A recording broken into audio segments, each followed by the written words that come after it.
What's going on, everyone? Welcome back to another New York Giants video. And in this video, I'm going to recap the first Giants season opening win since 2016. This is going to be a fun video. I'm going to recap the game and talk about my overall thoughts. Before I get into that, though, there's our social media platforms below. If you want to subscribe to us on Instagram and Twitter for daily content, and our YouTube channel at Big Blue Avenue. You can also now join us on our weekly live streams Thursday nights at 7 p.m. at Review and Preview Sports on Facebook and Big Blue Avenue on YouTube. Appreciate you all. And the Giants, New York Football Giants, beat the Tennessee Titans in thrilling fashion on Sunday, 21-20, thanks to a missed field goal as time expired by Randy Bullock. And the Giants come out of Nissan Stadium 1-0. Incredible game. Resilient. Perfect way to kick off the 2022 season. And the Giants came into this game as 5.5-point dogs. And, the Titans led 13-0 at halftime. And a lot of the issues were concerning, Jones getting sacked a lot on offense. Defensively, not such good coverage. Dontrell Hilliard scored a couple touchdowns. So it was definitely concerning to see the Giants being down 13-0 as Hilliard scored one of those touchdowns in the second half, actually. But no Kayvon Thibodeau, no Azeez Ojulari. So there wasn't too much of a pass rush on Ryan Tannehill. And then we saw the injury to Wan'Dale Robinson, who it was reported today by Dan Duggan that Wan'Dale is listed as day-to-day with the knee injury. So the Giants, however, go back into the locker room. This is easily a game they would have lost last year, and I think the defense did a good job minimizing the deficit to 13 points because it could have been much more. The Giants scored 21 second-half points, and all I've got to say is Saquon is back. Saquon Barkley is the best football player on this team. He was outstanding. He's our player of the week here at Big Blue Avenue, player of the game as well. 18 rushes for 164 yards and 1 touchdown. That includes a 68-yard rush. Now, if you take away that 68-yard rush, Saquon still averages 5.9 yards per carry, which is pretty darn impressive. So it's not like he just broke out for one big run like in years past. Saquon was consistently good. Now, he did have that one fumble that luckily rolled out of bounds. He needs to do a better job protecting the football. The performance wasn't perfect, but it was pretty damn special. He averaged over 9 yards per carry, also had 6 catches, by the way, including that 2-point conversion off the little shovel pass. Nice Kansas City special right there called by Mike Kafka. Brian Daboll, as Dabolls, I should say. He has a strong set going for 2, and the offense knew they were going for 2. If they scored a touchdown on that drive, he went up to the defense, made sure they'd sign off on it, and they said, yep, go for it. And that put the Giants ahead 21-20 on that final drive, following the touchdown pass to tight end Chris Myrick. But Barkley, why I think he should be the player of the game is not just because of his big runs and performance, but I just think his ability to make people miss in the backfield and being able to identify the hole and make the right cut at the right time and let the play develop is very impressive. 194 total yards for him. And a stat that was interesting that I took a note of is Saquon only saw a box of 8 men or more on 5% of his carries. So what does that tell you? The defense is preparing for the Giants to pass a lot. So with this pass-heavy offensive coaching staff with Brian Daboll and Mike Kafka, obviously Daboll was the OC for Josh Allen last year, and then Mike Kafka was the quarterback's coach for Patrick Mahomes. They ran the ball. This pass-heavy coaching staff identified this 8+ man box and ran the ball. They barely used 8 men or more. Only 5% of Saquon's carries. It's very impressive, and he's our player of the game for that reason. And this is a coaching staff that was able to get the most out of Saquon Barkley. Coaching staffs in the past weren't able to do this. And I thought the personnel was great. I thought Andrew Thomas was great. We talk about the offensive line. It wasn't perfect, but yes, they did give up 5 sacks. But I want to point out Andrew Thomas and Evan Neal in particular and how impressive they were. I thought the interior did struggle on pass protection. But the offensive line was great in run protection. I thought Mark Lewinsky was great on run combo blocks as expected. John Feliciano playing with a heavy heart on Sunday had some family issues, unfortunately.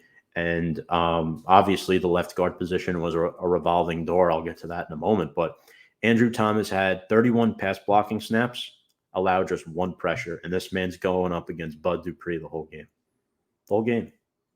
And you didn't hear Evan Neal's name much either. And that's a good thing. As a rookie right tackle, if you don't hear your name much, that means you're doing your job. There was a holding called on Glowinski. There was a false start on Bredesen.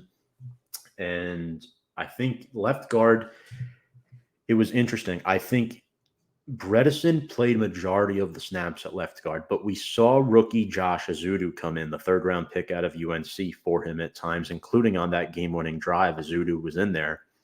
And I thought he was okay. I thought Bredesen outperformed him, but I thought Azudu started to put it together on that last drive. Much better run blocking line than pass blocking. That'll have to improve in the coming weeks. As I think, once Evan Neal gets groomed, once Mark Lewinsky gets more comfortable and the left guard position gets identified, hopefully Shane Lemieux comes back before midseason comes along, and you can really solidify that offensive line. And yeah, it could still use improvement. I mean, you could upgrade the center and left guard position next year if you really want. But, all in all, they gave Daniel Jones enough time to throw the football. Daniel Jones has the 4th best, I think it's quarterback rating or passer rating in the league as of right now. He was 17 for 21 for 188 yards, 2 touchdowns, 1 interception. He only threw the ball 21 times.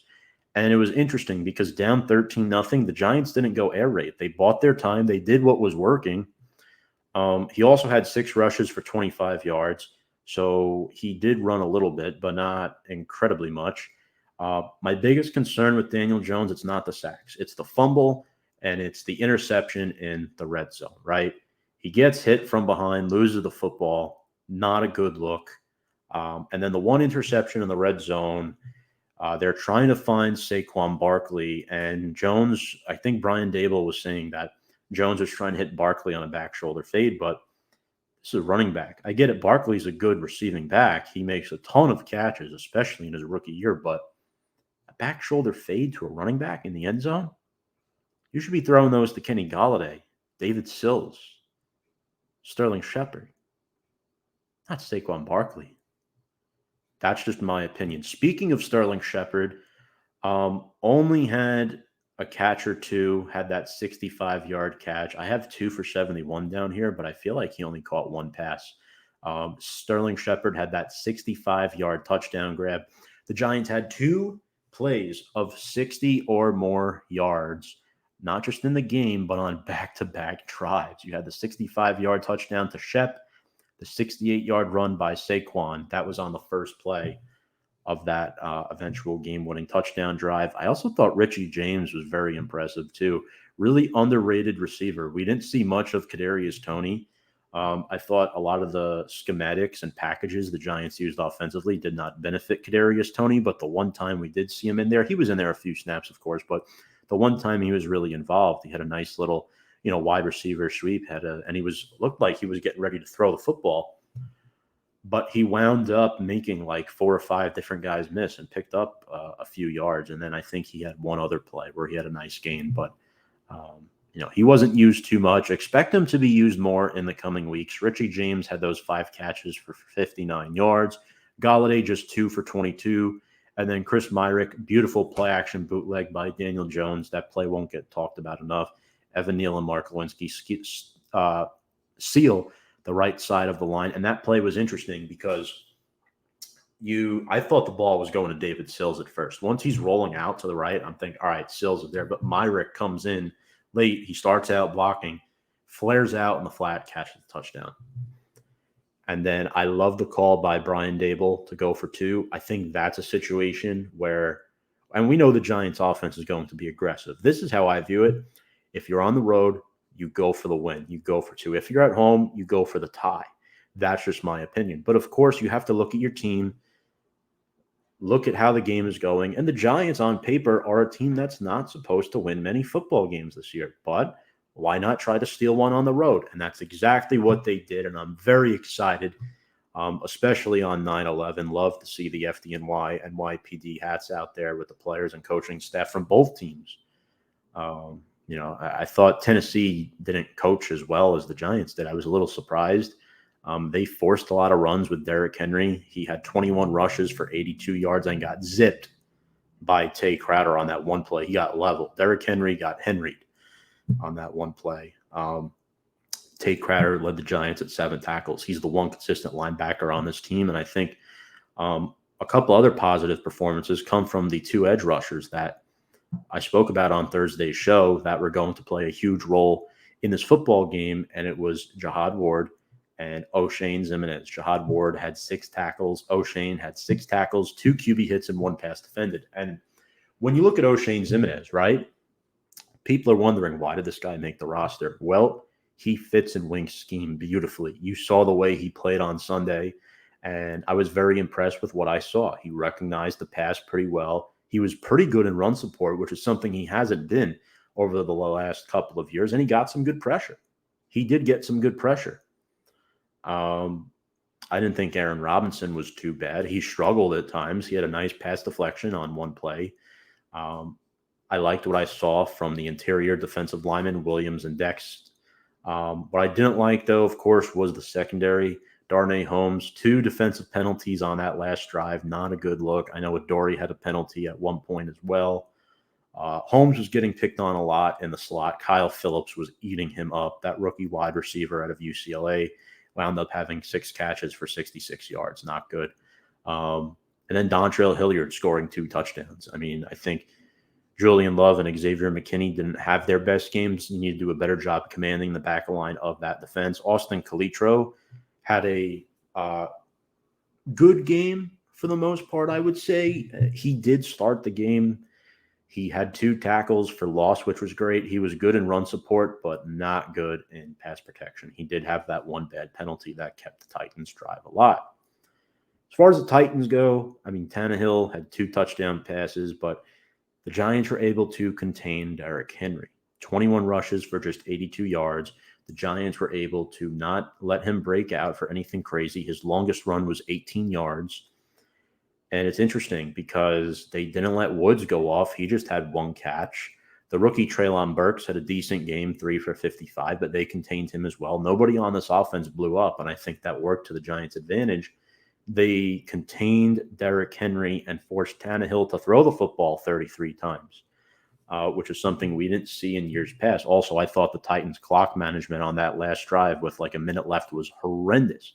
They let a lot of time tick off on that last clock, and I'm not for the ball placement in that situation, especially when Bullock historically is not known as the best kicker. I get it. He made his first 2, but you want to get closer. You don't want to just angle it on the hash. You want to get closer for him. It ended up being, I think, a 47-yard kick, and he missed. That kick is 5 yards closer, it goes in. And I'm not talking about a Giants win for the 7th year in a row on opening weekend, but we are. Thanks to the resiliency from Saquon and the offense in general. The coaching staff, Brian Daboll, Mike Kafka, Wink Martindale, all deserve a ton of credit.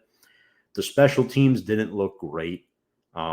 Gary Brightwell, I don't love him as the kick returner. I know he's a good tackler on special teams. I thought Jamie Gillen could have had a little better game the couple of times he punted, had 1 line drive kick that the Titans returned for a big chunk of yardage. Jeffrey Simmons, concerning player, had 2 sacks in the game. Rashad Weaver had 2 sacks as well. Amani Hooker with the 1 interception, and then Bud Dupree had that strip sack on Daniel Jones. As far as third down, Giants were just 2 for 10. Titans did a good job holding their own, but the Giants' defense was nice as well. Titans were just 3 for 11. The big reason why the Giants won this game is because Saquon Barkley was able to be as dominant as he was. And that's why the offensive line does deserve a lot of credit, despite giving up 5 sacks.